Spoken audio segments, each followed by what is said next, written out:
Bersama saya Wisnu Nugroho, inilah Beginu. Bukan begini, bukan begitu. Halo pendengar setia Beginu, selamat datang di episode terbaru persembahan Kompas.com dan Media Podcast Network. Tapi sebelum mendengarkan sesi episode kali ini, jangan lupa untuk follow dan beri rating terbaikmu untuk podcast Beginu di Spotify, serta nyalakan notifikasinya supaya kamu bisa terinfo setiap ada episode terbaru. Follow juga Instagram, TikTok, dan Twitter kami di @medio_by_kgmedia. Di episode ini, kita akan menyelami kisah Didi Dinitowo, penari yang terkenal dengan lakon Mimuka. Bincang-bincang Wisnu Nugroho dengan Didi Dinitowo ini membahas tentang perjalanan Didi dari Temanggung hingga mengenal tari di Yogyakarta, serta peran kampus tempat Didi berkembang dan menjadikannya ekstrovert. Yuk langsung saja kita dengarkan lebih lanjut.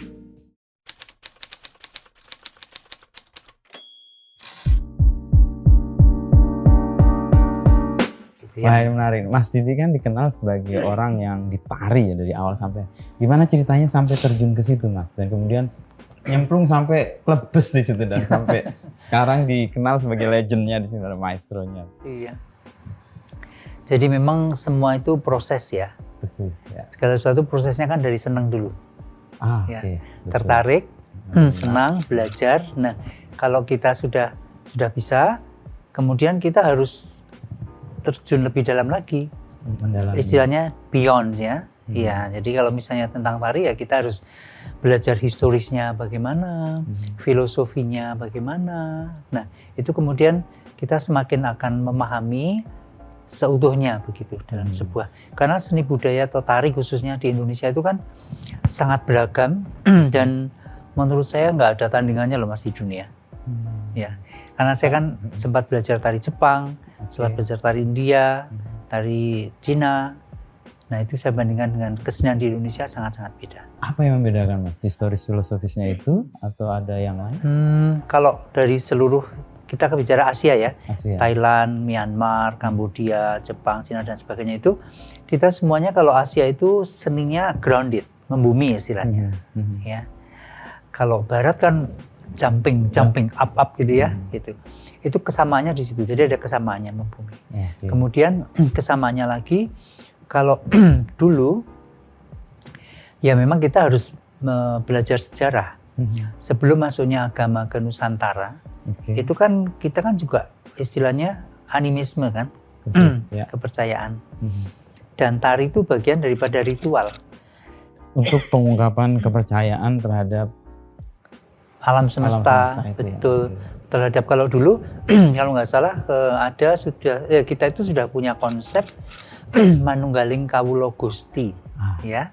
Kawula konsep Jawa yang sangat kuat ya. Betul. Berarti kan sudah mengakui bahwa ada Gusti yang di atas itu, namanya Gusti zaman dulu ya. Kalau di Jawa kan Gusti karena belum ada sebutan seperti Allah itu kan setelah bahasa Indonesia masuk. Kalau dulu kan belum itu. Gusti ingkang Maha Agung, Gusti ingkang Murbeng Dumadi dan sebagainya gitu kan. Jadi posisi tari sebagai prosesi untuk ritual keagamaan itu memang sudah sangat tua ya di Jawa dan Indonesia. Dan itu saya alami pada waktu saya mendalami atau belajar kesenian tari di banyak daerah. Seperti maksudnya di Cirebon, di Jawa Barat ya, Jawa Timur, kemudian di Banyuwangi, di mana-mana lah. Itu pasti kalau yang masih mengikuti tradisi kuno itu ada ritualnya. Gitu. Nah, ritual itu yang mungkin sekarang sudah mulai luntur, jarang diketahui, ya karena tidak dilestarikan. Gitu. Apa faktor penyebab itu? Apakah hadirnya agama-agama atau tidak lagi dihidupinya tradisi itu sebagai bagian dari hidup sehingga itu tidak dihayati atau tidak lagi tumbuh, berkembang? Ya memang kalau kita bicara itu kaitannya dengan agama, itu kan di Indonesia sangat sensitif ya. Persis. Ya. Jadi kalau mau bicara itu agak takut, hati-hati. Padahal takut kan salah pahami ya. Iya, takut salah paham. Nanti dipelintir, digoreng, dikasih bumbu kan enak. Padahal ya iya memang. Seperti sekarang pengalaman saya sendiri, saya mungkin bisa masih eksis, masih bertahan sampai sekarang. Mungkin karena saya tetap menghargai, menghormati apa itu ritual. Dan saya melakukan ritual itu tidak membuat saya harus berubah agama. Oke. Saya dari bayi, dari dulu saya agamanya Nasrani. Sampai sekarang pun saya belajar tari Bali, saya harus sembahyang di pura, pakai dupa, harus melakukan ritual. Saya nggak harus berubah agama. Nah itu dari saya. Oke. Jangan diikuti. Mungkin nggak bener kan? Tapi itu kan ungkapan yang memang dibutuhkan untuk bisa menghayati sebuah tarian itu kan? Sebenarnya iya. Makanya jangan heran kalau misalnya kadang-kadang ada yang bertanya, Mas Didi kalau menari tari ini kok bisa bagaimana gitu? Iya, saya menjawabnya juga kadang-kadang harus hati-hati, Mas. Karena kan tidak semua orang paham dengan apa yang saya utarakan, benar nggak? Kalau orang sudah punya kotak-kotak gitu, kacamata sendiri gitu kan sudah nggak bisa diajak pemahaman-pemahaman. Pokoknya ini. Nah, itu. Jadi mendingan saya tutup mulut, duduk manis gitu. Tapi keterbukaan Mas Didi untuk bisa menyerap banyak tradisi yang mungkin berbeda gitu ya. Apa yang mendasari Mas Didi melakukan itu? Nah itu sebenarnya konsep-konsep itu saya dapatkan dari almarhum kakek saya. Kakek. Kalau bicara historis saya secara pribadi, saya itu kan akulturasi budaya. Ya. Karena bapak saya Chinese, ibu saya Jawa. Jawa ya. Cilacap ya. Cilacap ya. Okay. Kemudian saya Kristen. Kemudian saya cross gender. Okay. Yang gendernya katanya nggak jelas. Tapi saya panggil Mas nggak apa-apa kan? Nggak apa-apa, siapa aja. Nah, jadi kadang-kadang justru dari keberagaman itu ya. Keberagaman ini kemudian menarik banyak peneliti dari luar. Jadi kalau seniman-seniman atau peneliti dari luar negeri itu banyak yang menulis tentang saya. Okay. Ada Profesor Ian Mrasek, ada Laurie Rus, ada Felicia. Ada juga siapa lagi ya? Banyak kok yang menulis tentang peneliti soal keberagaman atau soal akulturasi tadi. Macam-macam. Jadi dia melihat saya sebagai seniman yang mungkin lain dari yang lain ya. Karena saya menekuni tradisi cross gender. Ya. Kalau laki-laki menari laki-laki, perempuan menari perempuan itu kan sudah umum ya. Nah mungkin saya agak lain sendiri. Bahkan kemudian Profesor Madoka Fukuoka dari Jepang. Osaka University itu membuat buku tentang saya dalam bahasa Jepang dan diterjemahkan bahasa Inggris. Nah itu buat saya penghargaan yang ya luar biasa ya. Ya saya hanya bisa bilang terima kasih kan. Mau bicara apa lagi kan? Iya. Apa hasil penelitian yang disampaikan oleh profesor itu? Bentuknya buku. Jadi bukunya dijual di Jepang. Oke. Yang bahasa Inggris kalau nggak salah di Amazon ada. Itu cerita tentang biografi saya. Dengan foto-foto yang sangat bagus. Karena pemotretnya itu juga kemudian saya kenal sahabat baik saya, Masitoshi Furuya. Dia yang selalu motret saya dengan setia. Bahkan saya kalau di Jepang pasti harus tidur di rumah dia. Dia menyediakan kamar khusus buat saya sampai begitu.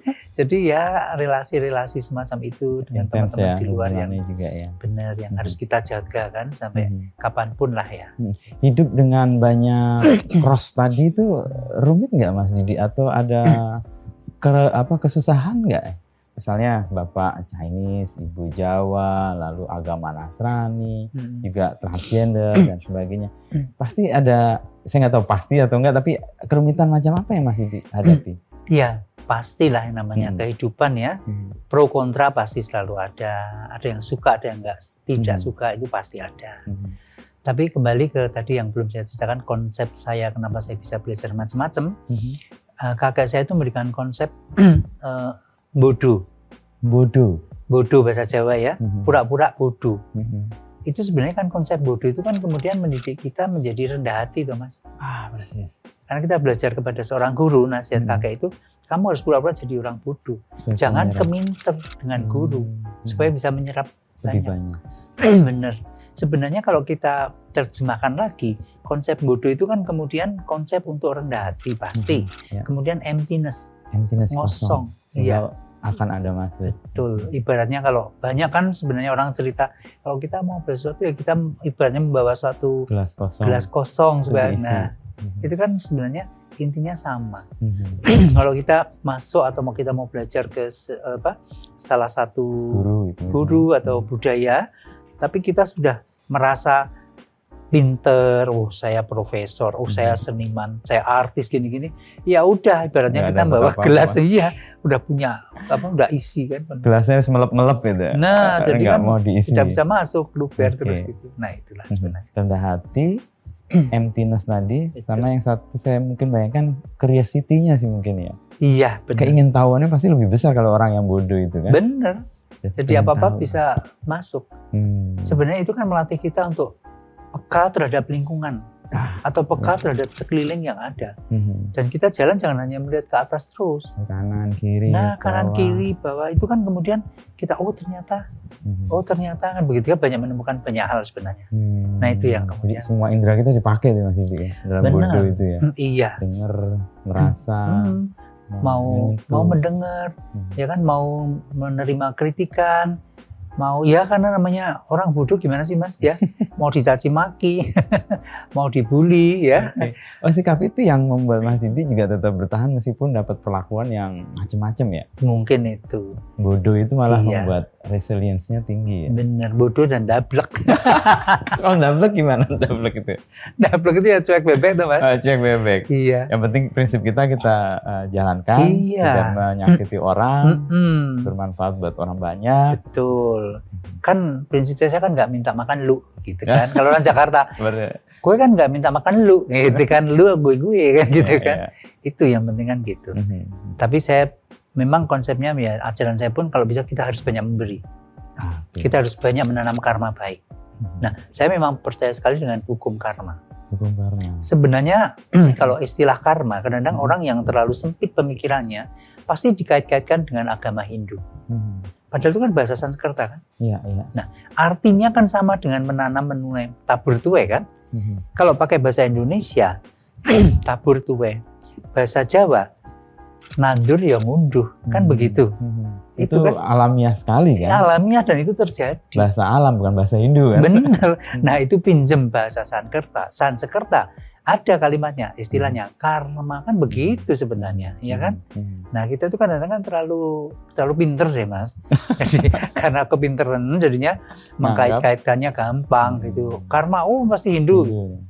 Padahal itu relasi manusia dengan alam yang lumrah banget kan? Nah, iya. Apa yang kita tanam ya akan kita tuai ya. Kita tuai. Jangan bilang tidak. Sekarang sih karma katanya karma lebih instan ya Mas Didi. Iya katanya. Kalau orang berbuat hari ini pun nggak tunggu lama tuh biasanya langsung kena. Langsung iya. Kalau dia berbuat buruk. Ya. Betul loh Mas. Ketiga sebaliknya. Iya. Karena saya itu dalam kehidupan saya sampai umur sekarang ini saya melihat dengan mata kepala sendiri orang-orang yang pernah menanam karma buruk menuai, dan saya lihat sendiri. Dan saya bukan buktikan tapi saya ya makin yakin bahwa karma itu works gitu ya. Iya. Sebenarnya ajaran agama apapun kan sama, baik, sama kan. Nggak pakai istilah karma pun nggak masalah, tapi kejadiannya kan begitu. Iya, iya. Jadi tadi bodoh, dablek, sama yang tadi kecintaan yang dipupuk di awal itu ya.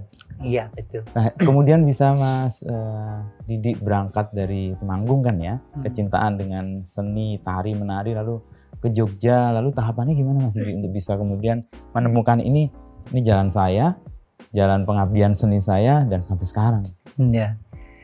Jadi ceritanya flashback ya tadi. Oh iya, kita. Iya. Biar saya ingat-ingat masa lalu meskipun jauh banget. Betul.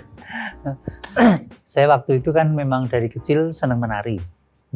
Tapi sebenarnya saya itu punya bakat gambar, Mas. Gambar? Iya, jadi kakek saya memang pingin saya nanti kuliah di seni rupa, bisa menjadi pelukis yang handal gitu loh. Cita-cita kakek itu. Bener, dan saya memang senang juga. Kayak saya juga bisa gambar sedikit gitu kan. Terus prakarya di sekolah saya juga menggambar, Mas. Tapi dalam waktu yang bersamaan, jadi paralel ini jalannya ceritanya. Nari. Iya. Kan saya sering nari di sekolah misalnya, ada perpisahan atau apa gitu. Katanya karena kalau saya menari itu luas gitu kan, gurunya bilang gitu. Terus juga kegiatan di gereja. Oke. Kan ikut sekolah minggu.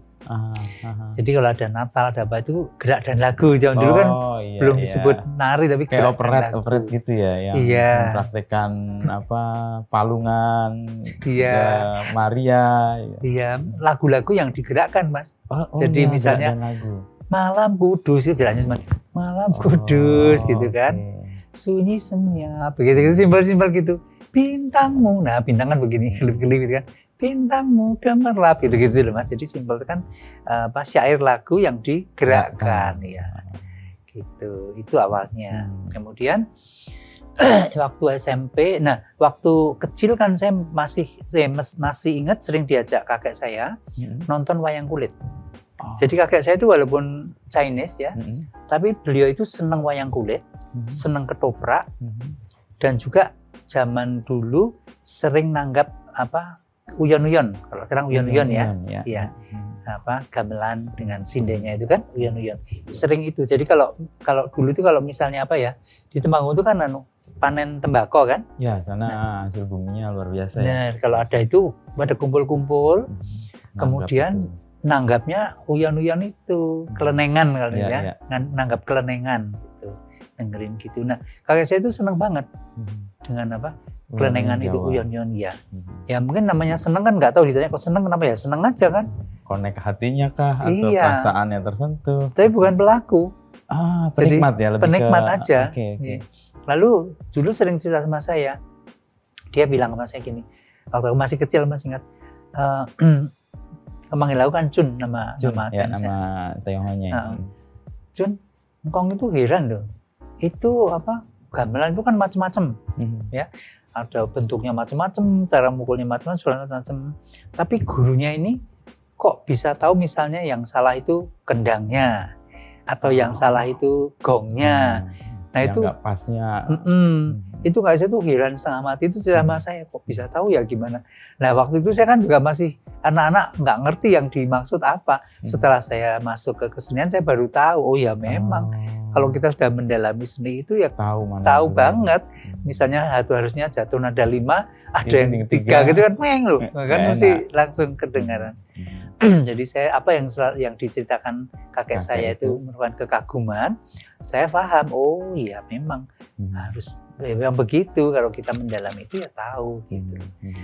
Nah itu jadi dari saya sering diajak nonton kesenian itu kemudian timbul keinginan untuk belajar menari. Dulu kan kalau di Temanggung setiap tahun itu ada pasar malam, ya. Biasanya kalau pasar malam itu kan keliling ya Mas. Dari kota ke kota atau desa ke desa itu ya. Misalnya, oh ini Temanggung itu menghasil tembakau. Jadi kalau pas panen tembakau pasti pasar malam berapa bulan gitu kan. Sampai apa istilahnya sampai ya panennya selesai pindah lagi ke tempat yang panen lain. Mungkin di sana panen apa teh misalnya atau apa kan gitu. Modelnya kan gitu. Lalu cembengan, giling tebu kan gitu kan, panen tebu. Itu kan selalu begitu. Pasar malam itu kan selalu pindah dari kota ke kota. Makanya muncul istilah tobong. Ya kan? Ada ketoprak tobong, ada ludruk tobongan, ada wayang tobong kan begitu. Nah, saya nonton itu, Mas. Dulu sering nonton itu. Nah, zaman kecil kan memang nonton kan anak kecil ya, masih kecil itu sering ngintip di pagar itu kan pagarnya dari bambu itu, di bilik gitu ya. Dilubangi gitu kan, dilihat di situ. Nanti digedor-gedor, anak kecil lucu lari gitu kan sering.